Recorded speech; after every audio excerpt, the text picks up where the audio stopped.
sidee waxu dhaceen Sayid Cabdiwahaab ee gabadhaadii baa la sheegay in la gowracay ama madaxa wax looga dhuftay oo gurigaaga hortiisa la soo dhigay marka sidee waxu dhaceen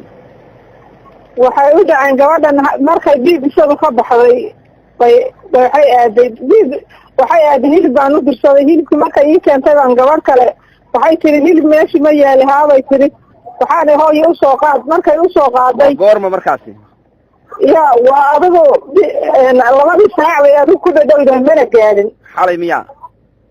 maya waxa weeye shalay haye shalay subaxii weeye dhiigisada waa ka subaxa ah haye gabadhii baan ugu diray waxay tiri gabadhii lacag may qaadine markaad ninka u tagtay soo waco lacagta markaasaan u shubaya haye gabadhii baa soo wacday gabadhii waxay tiri gabadhii ma haye gabadhii miyaada hilibkii igu diray haye waxaan idhi waan kuugu diray gabadhii hilibkii miyaada gabadhii arag aniguna waxaaban isleeyahay gabadhii bayba u tagtayba haye gabadhii mar kale soo wacday waxaan idhi ma haysid miya ma hayay tiri mar saddexaadkii markay saa ay la soo hadashay oo adigu 2 saac ayaan isleeyahay wax yar baa dheer baan intaan istaagay meesha hilibka lagu gado way noo dhowdahay jid waxaan gelnahay jid saas u diritaysanoo wax laga arki karo jidkii baan saa u fiiriyey ninkii baaskiilkiisii iyo waxaan arkay baaskiilkiisii iyo baaskiilkiisi asagoo saaran iskale saa xagga suuqa isu jihayaan arkay haye waa ninkee waa mid hilib gaba oo kii gabadha hilibka aan ooga diray haye ninkii baan wacay waxaan war gabadhi ma ku timid suu yidhi markii hore ay ii timid mooye mar dambe ma arag anigu gabadhi haye gabadhii nin kale intaysan gaadhin baa beladu qaada waa gartay marka shalay oo dhan baan wareegaynay meel walbaan maray saacadka markuu waagu saa u bariyey oo la galay maaragtay salaadii oo laga soo baxay baa dadkii u horeeyey xagga xaafadda usoo socdaa waxay dhaheen gabadhii caashaahi maydkeeda halkan u yeelaaye oo iyo halkeen haye marka saasay arrinta ku dhacday meel aniga adinka dhexe maaragtay mar ay tahay adinka u dambeeyey mar ay tahay xaafadan anagu aan deganahay gurigaa saa loo ballaqay gurigii gaarigaa ka soo baxay adigu aagaan is idhi niyad ahaan wuu ku istaagay anigu xalay ma seexane niyad ahaan meeshuu ku istaagay baan is idhi haddana xus buu yidhi aniga niyadayda mana seexane waxaan is idhi gurigan gaariga xilligaa ka soo baxay salaad lama geline maxay tahay haye intaasna way jirtaa oo anigu tuhunkaasna waan gabadhaadi intee sano jir ahayd hooyo gabadhay 13 jir aan weliba u dhamaanay bilo oga dhaman yihiin baa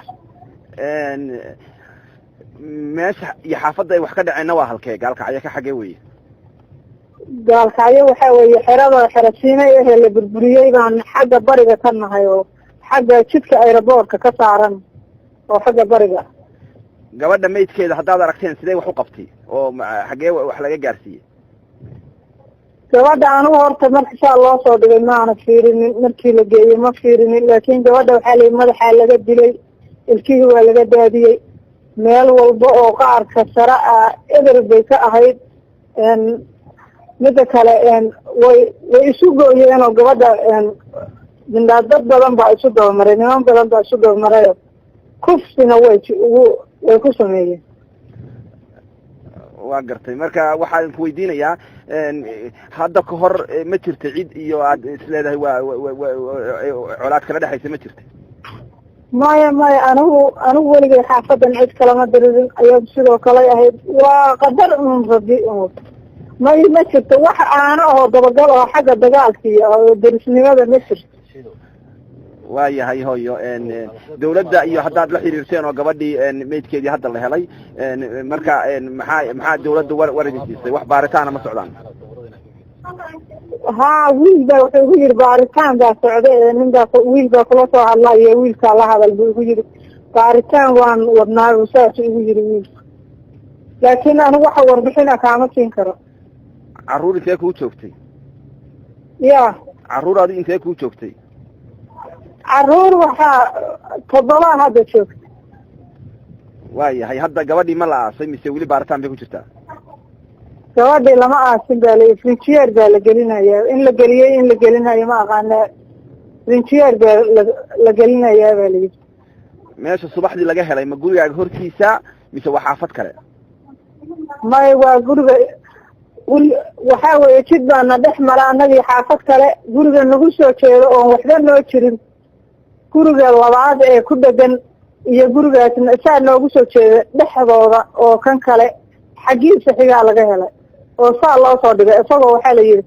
bacbaa xataa ku jirta, anigu marnaba ma fiirininoo bacbaa hoosta kaga jirtay. hadda intay fuurtay oo meel walba laga dilay baa ma fiirin anigu, laakiin halkaasaa laga helay. xaafadana saa dadkii ka yimid dugsiga iyo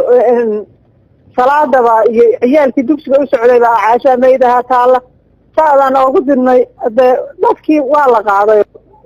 ma fiirin anigu. laakiin waxbarashada heerkee ka gaartay?